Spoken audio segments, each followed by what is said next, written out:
Welcome to the Analysys Mason podcast. My name is Fran González. I'm partner of Analysys Mason consulting practice. I collect the Iberian and Latin American markets. During the series of podcasts, we have been joined by business leaders across the TMT industry, sharing topics around sustainability and ESG. Today, I'm delighted to have Catherine Bohill here. Catherine leads the ESG development and impact team at Telefónica. Her remit covers digital inclusion, DE and I, and stakeholder engagement with a priority to attract ESG-oriented investments and capital. Before joining the sustainability team, Catherine held leadership roles at M&A, B2B, Spectrum. Telefónica is one of the largest global groups in telecoms around the world. They have presence in European and Latin American markets. They have been recognized recently by the Time magazine as one of the world's top 10 brands in sustainability achievements. So we thought it would be good to capture your brains on what's been the sustainability efforts and the journey you've taken. So, Catherine, welcome. Thank you. Great to be here, Fran. Okay, I'll start with a very broad question, very basic one. Why a telco should be concerned with sustainability? And partly related to that, which is the motivation for Telefónica on sustainability issues and how you typically align with business goals? Okay, well, I mean, it's a bit of a broad question, but the underlining fact is we are really passionate about sustainability because it matters to the business.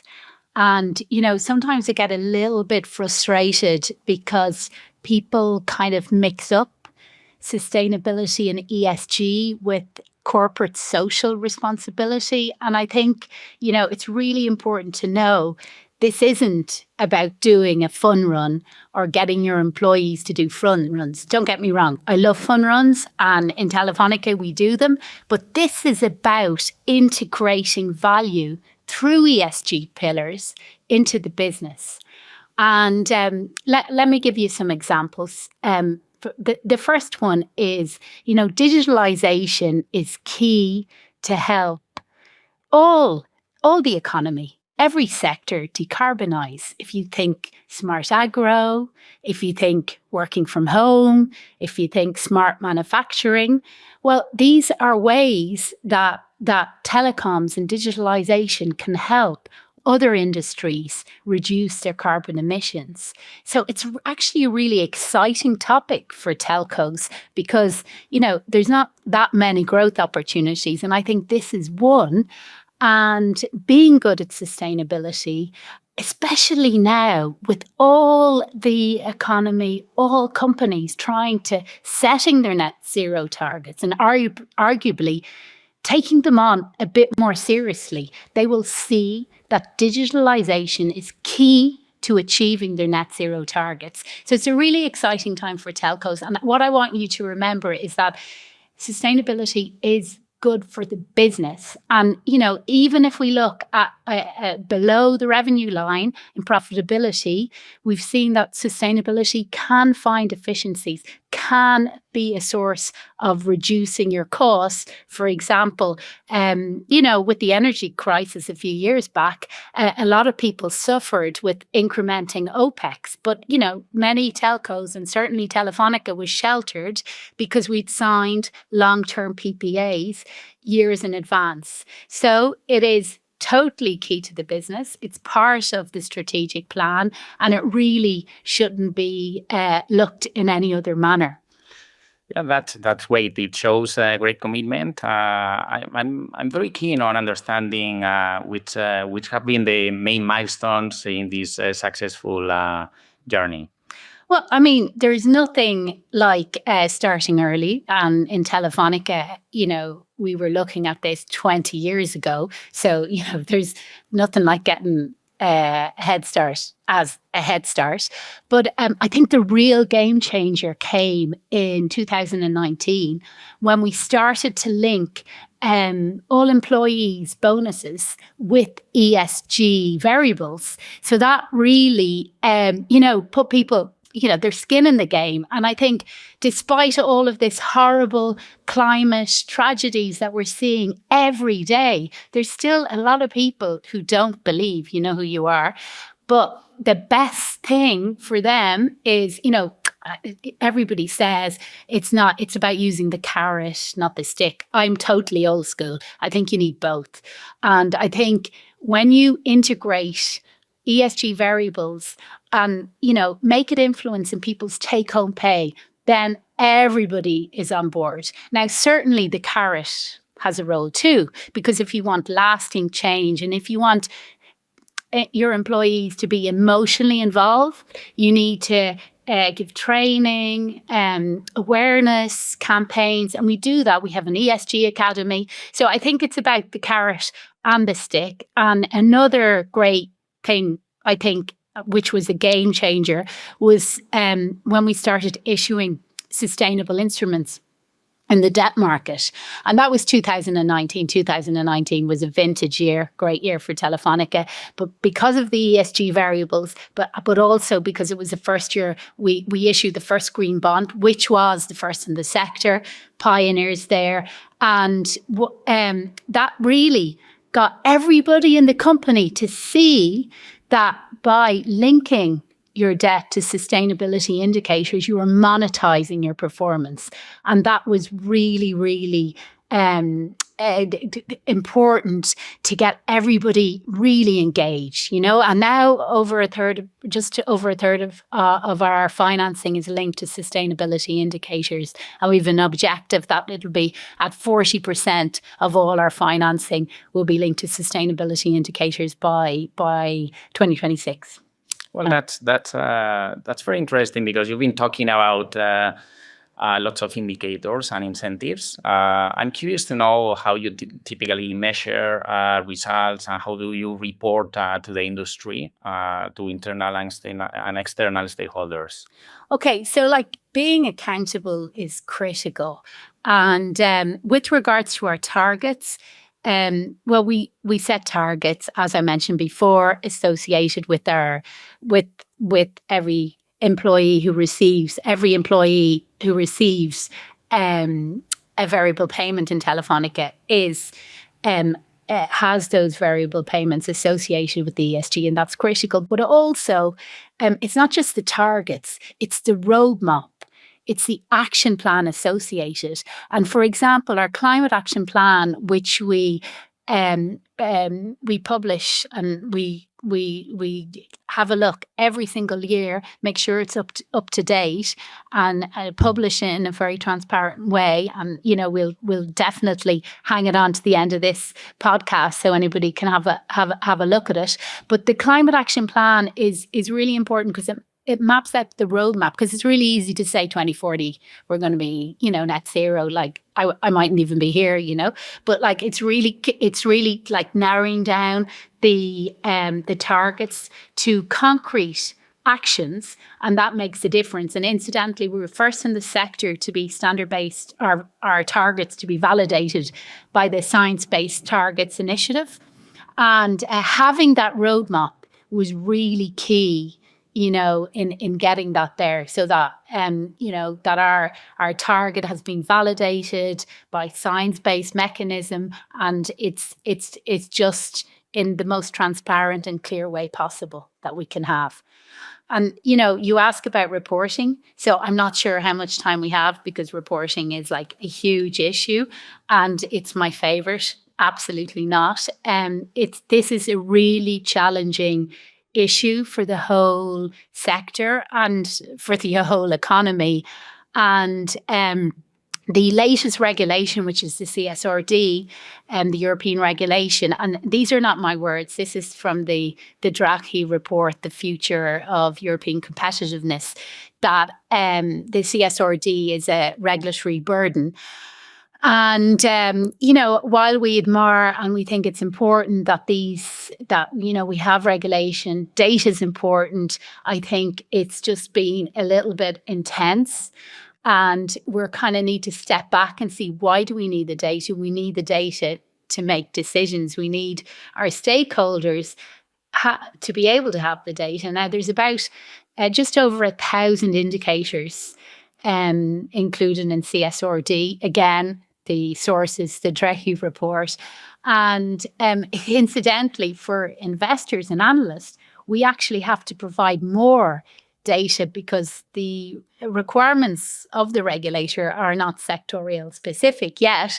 And they actually don't ask the questions that the analysts and the investors needed. So, I think it's time, and maybe a call to action to the regulators out there is kind of like calm the jets and take it easy, and maybe let's have time to reflect, because, collecting data is not sustainable. And we just need to make sure that we have time to actually use the opportunity and make sure that we're getting from sustainability this source of value, and not just totally busy with reporting. And how we manage, we've got a great team, got a great set of professionals manning up digitalization, making sure all those processes, all the internal controls are in place. And that way, we will get the job done. We will get the job done. But in the same way, we're going to, do our homework. It'd be great if the regulators would do a little bit of theirs too. Picking up on the roadmap and taking a more forward-looking perspective and beyond the regulatory issue that you mentioned, which are, in your opinion, the biggest challenges for sustainability in the industry, and how Telefónica is addressing them? Okay, great. Well, I'm going to partly answer that question because I unfortunately cannot avoid saying that the regulatory issues aren't the biggest problems facing sustainability. So I'm unfortunately going to harp on a bit about that. And, firstly, from a pure sustainability perspective, the EU taxonomy, and, our listeners out there, many will know that the taxonomy is a list of activities that are considered green and sustainable, and being included is quite important. And it'll be very important in the future. And right now, because asset managers will use the taxonomy as kind of a list of who they can invest in or who they shouldn't invest in based on the sustainability performance. So right now, telcos are actually, the majority of telco services aren't included within this taxonomy. So this is a serious issue going forward for the telco sector. Now, some of our revenues, but just a small percentage, are included. And some of our activities like IoT and the data centers, but the connectivity isn't. And besides this seeming a little bit strange for us, because, IoT doesn't suddenly happen, needs the connectivity to work.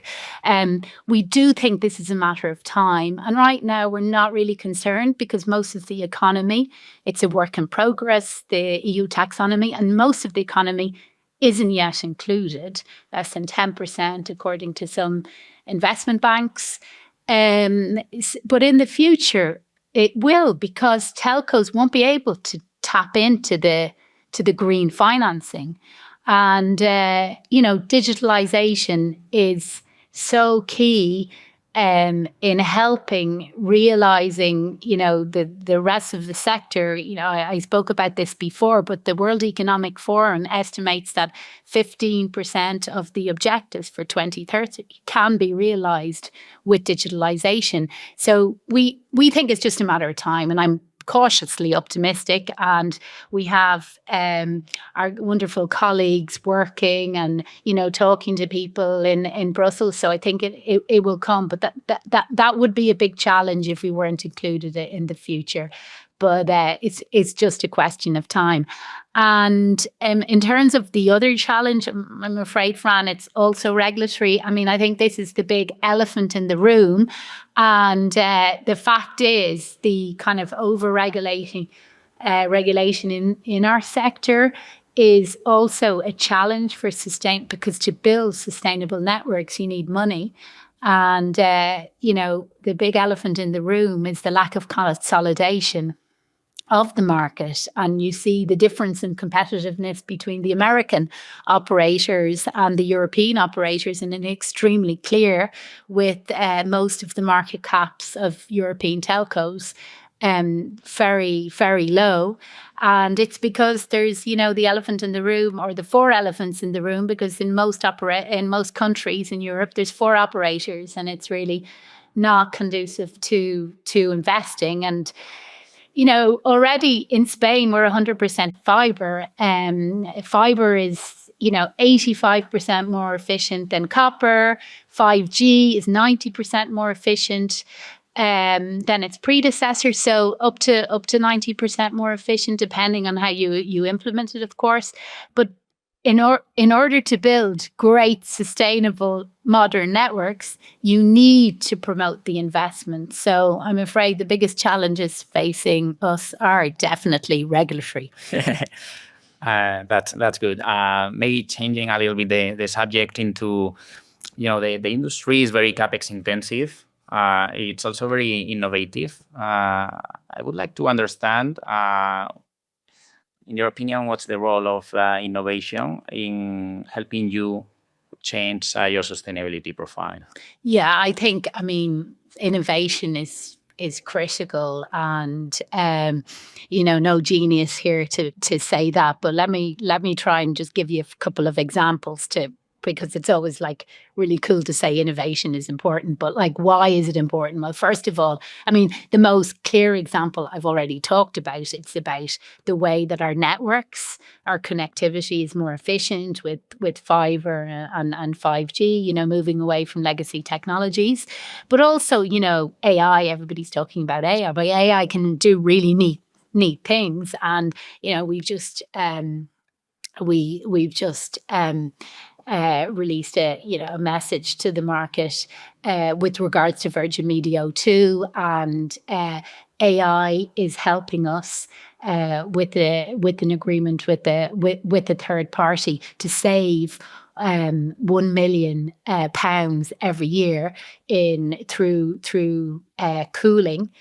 Just optimizing the cooling system for about 20 data centers in the UK. So that's a concrete example. We also have, the fact that we're virtualizing all our networks, and that creates 40% of efficiencies. In terms of being good at what we're doing, using innovation, also in the circular economy, our platforms. We've a platform which is for which is used. It's called the Vicky platform. How to manage our routers and modems and the set-top boxes in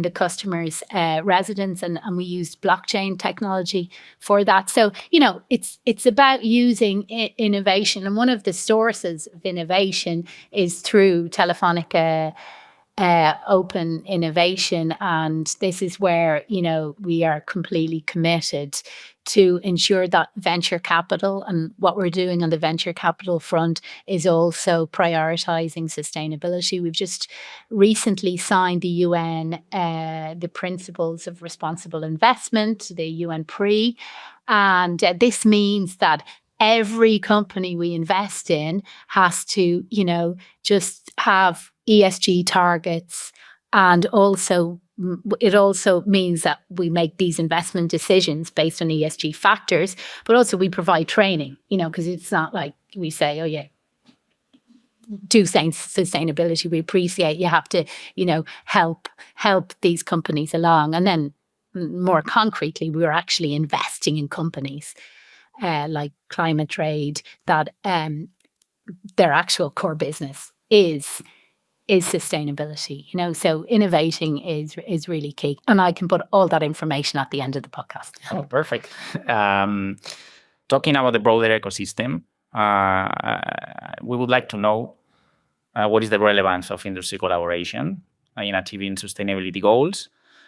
And I don't know if you can provide some specific examples of how Telefónica collaborates with stakeholders. Yeah, okay. So this is really important because, about half of our emissions right now, our carbon footprint, is actually associated with the supply chain. And so if you take that piece of information to one side, and then on the other side, we have 9,000 suppliers. And we're really proud of that because obviously if you have a supply base which is varied, it's a source of competitiveness, you're also promoting the local economies. It's a great thing and something we're really proud to, but it's kind of difficult to manage, right? And then, as you know from Analysys Mason, a lot of our suppliers are the same suppliers throughout the sector. So in order to look and really get the whole supply chain going and to really address our Scope 3 emissions, we definitely need to work with the sector. Now, we came up with this project, and which we're working through, and with the joint collaboration with the sector, which involves right now 13 operators. Jack is the nonprofit organisation, which is between the whole telco sector, and we have done climate maturity assessment of 1,000 suppliers. Now, not everybody is in the same, level of maturity, and some people have their net zero emissions already, the target set. Some people, are thinking about it. Some people, haven't even got there. So with regards to this, we have categorized 1,000 companies together with the Jack collaboration. And with this, we're able then to offer tailored training. Because obviously we're not going to show someone who's already there and tell them about something that's not of interest. So we're offering tailored training to 1,000, and obviously with 13 other telcos, we can just get a lot there. The saying goes, if you want to go fast, go alone, but if you want to go far, you go with others, and that's what we're doing. I guess the difficulty lies in working with different levels of maturity. Can you explain a little bit how you engage with stakeholders, and I would say especially customers on one side and partners on the other? Yeah. Okay. So with partners, as we just talked about that, I think, we also, while we need to look and work with the whole supply base, we are working very closely with, the guys that cause 90% of our emissions, and that's 200 suppliers. So we have various programs, and then we break them up, and we're actually focusing on about 70 suppliers that are 80% of our Scope 3 emissions, and we're asking them to align their targets with the Science-Based Target Initiative. So that's, we need to work and engage with them, because right now we won't get to our net zero goals if we don't involve our partners, and that's really clear. And on the customer side, I love this, because this is all about the opportunity. And in fact, ironically, Telefónica, we've been doing quite well in sustainability for many years. But it was interesting, in one of our markets, will remain nameless, one of our national roaming partners was claiming that they were the greenest network, and obviously, the technicalities of a national roaming network. So it's kind of, we kind of missed a trick. And so I think what's really important is you need not just to walk the talk, you need to talk the walk. And, you know, you mentioned, and thank you very much for highlighting to all the analyst makers that we're one of the world's top 10 sustainable companies. Really proud, got lovely emails from my bosses, and everybody was really happy in our area with that. But it's absolutely useless if the customers don't know about it. So based on this, you know, and for example, in our Spanish market, we've launched the Blue Movement.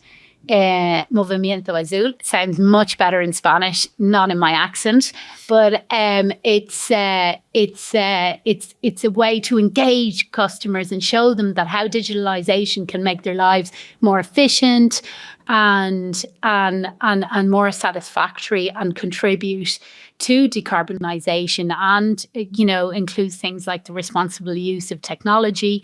So the whole idea is to bring the customers in, and I think hopefully it'll create stickiness, and, you know, and also, you know, from a business perspective, going back to the value, you know, lower churn.